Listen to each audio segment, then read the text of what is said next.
नमस्कार दोस्तों, स्वागत है आप सभी लोगों का हमारे चैनल ट्रेडिंग विद अतुल में। आज हम बात करने वाले हैं वोडाफोन आइडिया लिमिटेड के बारे में। जैसे कि वोडाफोन आइडिया में काफ़ी अच्छा मोमेंटम के साथ कामकाज होता हुआ देखा जा रहा था, बट 2 से 3 दिनों के अंदर आ रही है यहाँ पे प्रॉफिट बुकिंग।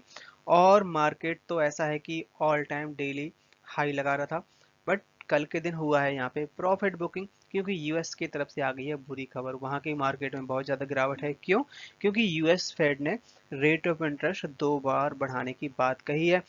और यूएस फेड भी नहीं चाहता रेट ऑफ इंटरेस्ट बढ़ाना, बट क्या है कि इन्फ्लेशन काफ़ी ज़्यादा तेज़ी से बढ़ता हो जा रहा है, जिसका इम्पैक्ट वहाँ पे रेट ऑफ इंटरेस्ट बढ़ाने पे मजबूर है। अगर वो ऐसा नहीं करेगा तो और भी ज़्यादा दिक्कत हो सकती है। तो गाइज यहाँ पे अब उम्मीदें जताई जा रही हैं Q1 की अर्निंग से। कैसी रह सकती है वोडाफोन आइडिया की Q1 की अर्निंग? अब क्या है कि एक बड़ी रिसर्च आई है। उस रिसर्च में ये बताया गया है कि अगर वोडाफोन आइडिया को फंडिंग भी नहीं मिलती है तो कुछ जगहों पे वो 5G रोल आउट कर सकता है। और अगर फंडिंग होती है तो कहाँ कहाँ पे कर सकता है और कितना इसमें सक्सेसफुल होने वाला है अगर फंडिंग होती है। तो चलिए गाइस, शुरू करते हैं हम अपना वीडियो। साथ ही गाइस, हम अपने चैनल पे गिव अवे का प्रोग्राम चला रहे हैं, जिसमें गाइस हमने 3 प्राइज सिलेक्ट कर रखे हैं जो कि आपके हेल्थ को देखते हुए। और जिसमें गाइस हमने अपना फर्स्ट प्राइज रखा हुआ है साइकिल, सेकंड प्राइज रखा हुआ है smart watch and third prize रखा हुआ है स्पोर्ट्स शूज। ये तीनों तीनों गाइस आपके हेल्थ के लिए बहुत अच्छे हैं। और बस आपको यहाँ पे करना क्या होगा कि गाइस, आप हमारे चैनल को सब्सक्राइब करना है। और हमने अपने जो चैनल का टारगेट रखा है, 1 लाख सब्सक्राइबर का टारगेट रखा हुआ है। जैसे ही गाइस वो पूरा होगा, हम आपको ये तीनों प्राइज हमारे जो लकी सब्सक्राइबर होंगे उनको देने वाले हैं। और ये गाइस आपके लिए बहुत बड़ा काम नहीं है। आप चाहें तो इसको 6 महीने में, साल भर में, जब भी आप करवाना चाहें तो करवा सकते हैं। सो गाइस, प्लीज आप हमारे चैनल को सपोर्ट करिए। और इसमें पार्टिसिपेट करिएगा। सो गाइस, एक रिसर्च की गई है। उस रिसर्च के हिसाब से बताया जा रहा है कि Vodafone idea 5G roll out कर सकता है विदाउट एडिशनल फंडिंग के। और वो भी करीबन 10 सर्किल में 7th स्टेज के अंदर। मतलब कि 7 ऐसे स्टेट रहेंगे जहाँ पे ये अपना 10 सर्किल में Vodafone idea 5G roll out कर सकता है। और इसके लिए करीबन यहाँ पे 83 बिलियन का अप्रोक्सीमेट खर्चा आने वाला है। वोडाफोन आइडिया को अगर बाहर से कोई फंड अगर नहीं मिलता है तो करीबन 83 बिलियन, जो उनके अभी कुछ इंटरनल फंडिंग है, उसके थ्रू ये अपना 7 सर्किल में, और वो भी 7 स्टेट में 5G रोल आउट कर पाएंगे। अगर इन्हें 17 प्रायोरिटी सर्किल में 5G रोल आउट करना है तो उसके लिए बाहर से फंडिंग जुटानी पड़ेगी। और उसके बावजूद भी ये भारती एयरटेल और रिलायंस जियो को बीट नहीं कर पाएंगे, क्योंकि इनके लगातार सब्सक्राइबर कम होते हुए देखे जा रहे हैं। वोडाफोन आइडिया के सीईओ आकाशिया मुंडा जी का कहना यह है कि अगर 5G रोल आउट करना है तो फंड की जरूरत पड़ेगी, और उस फंड को जुटाने के लिए बैंक के साथ में, इन्वेस्टर के साथ में बातचीत हो रही है। बट यहाँ पे एमकी ग्लोबल का कहना ये भी है कि करीबन अगर वोडाफोन आइडिया को 5G सही से रोल आउट करना है तो यहाँ पे 82,450 करोड़ रुपए की जरूरत पड़ने वाली है, जिसमें करीबन 10 बिलियन यूएसडी डॉलर है। और भारतीय एयरटेल और रिलायंस जियो करीबन 1,35,000 बेस ट्रांजेक्शन स्टेशन, जो कि इन्होंने करीबन 3 महीने के अंदर बना दिए गए हैं। और यहाँ पे करीबन जियो जियो के पास करीबन 6,000 सिटीज में नेटवर्क और टावर अवेलेबल है 5G के लिए, जबकि यहाँ पे भारतीय एयरटेल के पास 3,500 सिटीज में। सो गाइस, ये एक बहुत ज़्यादा चैलेंज है अपने जैसे कि रिलायंस जियो और भारतीय एयरटेल को बीट कर पाना। इसके अलावा यहाँ पे एक बात और हाईलाइट होते हुए देखी जा रही है कि यहाँ पे प्रमोटर की तरफ से फंड और बाहर से जो फंड जुटा रहे हैं उसमें आने में देरी हो रही है। सो यहाँ पे वोडाफोन आइडिया, जो कि केवल 47,000 बेस ट्रांजेक्शन स्टेशन बनाने में ही कैपेबल है, जबकि यहाँ पे रिलायंस जियो के पास करीबन 2 लाख स्टेशन ऑलरेडी अवेलेबल है। अगर हम बात करें इसके वॉल्यूम के बारे में तो काफ़ी अच्छा वॉल्यूम दिखाई दिया। आप देख सकते हैं 4,42,64,000 नंबर ऑफ शेयर्स हैं जो कि ट्रेड होते हुए देखे गए हैं। जब से यहाँ पे कुमार मंगलम जी ने ज्वाइन किया उसके बाद से 20% तक के रिटर्न दिखाई दिए हैं। और Q4 के नंबर से और भी कॉन्फिडेंस बढ़ता हुआ देखा जा रहा है यहाँ पे इन्वेस्टर का। बट 3 इयर्स में गाइस करीबन 20% तक के माइनस में रिटर्न, और 1 वीक में कोई भी रिटर्न दिखाई नहीं दे रहे हैं। सो वोडाफोन आइडिया और गवर्नमेंट काफ़ी ज़्यादा यहाँ पे ट्राई कर रहे हैं कि जल्दी से जल्दी 5G रोल आउट हो जाए, जिसके लिए करीब 20,000 करोड़ की फंडिंग जुटाने की बात हो रही है।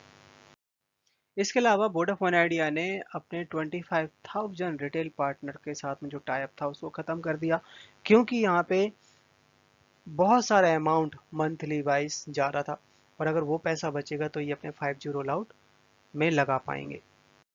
जियो जैसे कि लगातार बाजी मारता हुआ देखा जा रहा है सारी सारी टेलीकॉम सेक्टर में, अब इसने एक और नई चाल चली है, नया फोन लॉन्च करने वाला है, वो भी 1,000 रुपए के आसपास। अभी क्या है कि रूरल एरिया में बहुत सारे ऐसे लोग हैं जो कि अभी भी 2G फोन ही यूज करते हैं, तो अब उनको कैप्चर करने का है, जिससे भारती एयरटेल और वोडाफोन आइडिया की मार्केट को कम किया जा सके, जिसमें करीबन 250 मिलियन ऐसे लोग हैं जो कि अभी भी 2G की स्पीड के फ़ोन यूज करते हैं, जिसमें रिलायंस जियो ने भारती एयरटेल और वोडाफोन आइडिया के कस्टमर को कम करने का यहाँ पे एक नया गेम खेल दिया है, और वैसे भी लगातार अपने सब्सक्राइबर इंक्रीज होते हुए देखे जा रहे हैं। बात की जाए यहाँ पे अगर BS इंडिया कारोबार के बारे में, तो आज के दिन यहाँ पे 32% की डिलीवरी उठाई गई है। आज के दिन शेयर ने हाई बनाया 7.55 का, लो बनाया 7.4 का, क्लोजिंग दी है 7.45 पे, करीबन 1% तक की डाउन साइड दिखाई दी हुई है। चार्ट में नजर डाले जाए तो यहाँ पे आप देख सकते हैं 7.45 पे शेयर काम करता हुआ देखा गया है। जब ये 7.5 के ऊपर निकलेगा तब इसमें 8 साढ़े 8 रुपए तक के भी लेवल देखने को मिल सकते हैं, बट आपको यहाँ पे स्टॉप लेवल आकर रखना है 7.2 का। अभी यहाँ पे रिसेंटली न्यूज निकल के आई थी कि रिलायंस जियो ने करीबन 30.4 न्यू सब्सक्राइबर हैं जो कि अप्रैल के महीने में ऐड किए हैं। वोडाफोन आइडिया ने तो माइनस में चला गया है, जबकि भारती एयरटेल का भी अगर हम कंपेयर करें मार्च के महीने से तो कम ही सब्सक्राइबर ऐड हुए हैं। सो यहाँ पे रिलायंस जियो ने बाजी मारी है नंबर 1 की, और जो कि इनके करीबन 30.4 लाख सब्सक्राइबर थे अप्रैल के महीने में, और जो कि मार्च के महीने में 30.5, तो ऑलमोस्ट सेम सा नंबर है। बट यहाँ पे अगर हम बात करें भारती एयरटेल के, तो भारती एयरटेल के भी नंबर डाउन हुए हैं, क्योंकि यहाँ पे आप देख सकते हैं अभी यहाँ पे जो एडिशनल करीबन 76,328 user in April compare with 10 lakh के आसपास यहाँ पे मार्च के महीने में थे, तो भारती एयरटेल का भी डाउन हुआ है। साथ ही वोडाफोन आइडिया जो कि यहाँ पे मार्च के महीने में करीबन 12.1 लाख सब्सक्राइबर डाउन हुए थे, जो कि अब यहाँ पे 30 लाख के आसपास हो गए हैं, तो ये नंबर काफ़ी ज़्यादा बढ़ता हुआ देखा जा रहा है वोडाफोन आइडिया का। गवर्नमेंट लगातार वोडाफोन आइडिया को सपोर्ट करते हुए देखी जा रही है, क्योंकि यहाँ पे 30% तक का स्टेक रखती है। अभी रिसेंटली यहाँ पे एक सिक्योरिटी क्लियरेंस जारी कर दिया है वोडाफोन आइडिया के लिए, वो भी जेट जेट टी के लिए।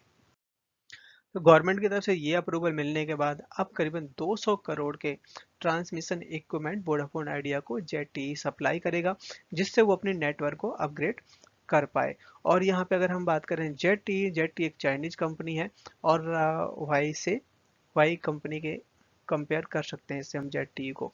साथ ही क्या है कि यहाँ पे जो जेट टी कंपनी है ये नेशनल सिक्योरिटी काउंसिलिंग से सर्टिफाइड है। इसके अलावा गाइस क्या है कि यहाँ पे करीबन बात ये निकल के आई है कि 12 महीने तक अब यहाँ पे आपका टैरिफ हाइक नहीं होगा, जिसमें भारती एयरटेल और रिलायंस जियो के लिए तो काफ़ी बेटर कंडीशन में है फंड की वजह से, बट यहाँ पे वोडाफोन आइडिया के लिए थोड़ा सा दिक्कत हो सकता है। और गाइस इसके अलावा माना ये जा रहा है, आप देख सकते हैं कि प्रोमोटर्स ने लगातार अपने जो शेयर्स हैं गवर्नमेंट को बेच दिए हैं, इक्विटी में कन्वर्ट किया, जो कि पहले इनके पास 75% का स्टेक था, जो कि अब केवल यहाँ पे 50% तक का ही स्टेक रह गया है। अब उसमें क्या है कि अभी भी इनके पास काफ़ी सारा पेमेंट ड्यू है, और जब तक वो कंप्लीट नहीं हो जाता तब तक यहाँ पे एक तरीके से दिक्कत ही आएगी, और गवर्नमेंट अभी भी अपने स्टेक बेच के फंड जुटाने की बात कर रही है।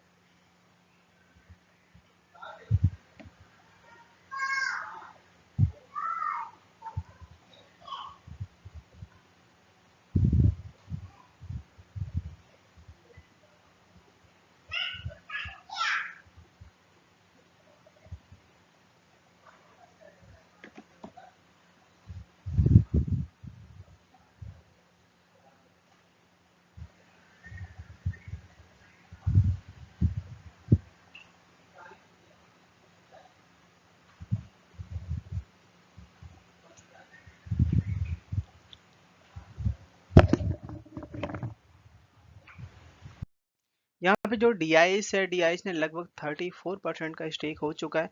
यहाँ पे वही है जो कि एजीआर ड्यू था, उसको यहाँ पे इक्विटी में कन्वर्ट कर दिया गया है, ये गवर्नमेंट के अंडर में जा चुका है। इसके अलावा यहाँ पे पब्लिक के पास भी काफी अच्छा स्टेक था, करीब 20% तक का स्टेक था, जो कि 7% तक पब्लिक ने इसको बेच के निकल चुके हैं। साथ ही गाइस यहाँ पे इस बार की जो अर्निंग आई थी, यहाँ पे इनकी जो सेल है लास्ट क्वार्टर से थोड़ी सी मामूली सी कम देखी गई है। आप देख सकते हैं कि एक साल पहले यहाँ पे 10,239 करोड़ थी, जो कि यहाँ पे 10,531 करोड़ है, और पिछले क्वार्टर से मामूली सी कम है। अदर इनकम है जो भी काफी बढ़ती हुई देखी गई, 93 करोड़, जो कि पिछली बार एक साल पहले मतलब 32 करोड़ थी। खर्चे हैं, खर्चे भी गाइस यहाँ पे मामूली से बढ़े हैं, 10,625, और जो कि पिछले साल करीबन 10,271 करोड़ थी। और अगर हम बात करें यहाँ पे टोटल खर्चों के बारे में, तो खर्चे मामूली से बढ़े हुए देखे गए, 12,047 करोड़, और एक साल पहले यहाँ पे 11,517 करोड़ थे। इंटरेस्ट पे कर दिए सबसे ज्यादा गाइस, यहाँ पे उन्होंने इंटरेस्ट पे किया है 5,000 करोड़ का, और पिछले साल भी यहाँ पे 5,316 करोड़ था। तो सबसे ज्यादा यहाँ पे इंटरेस्ट की वजह से कंपनी को लॉस हुआ है 6,418 करोड़, जो कि एक साल पहले 6,563, तो मतलब मामूली सा लॉस कम हुआ है। सो गाइस, वीडियो पसंद आया हो तो लाइक सब्सक्राइब करना। सो दोस्तों, thank you watching my video, and मिलते हैं नेक्स्ट वीडियो में।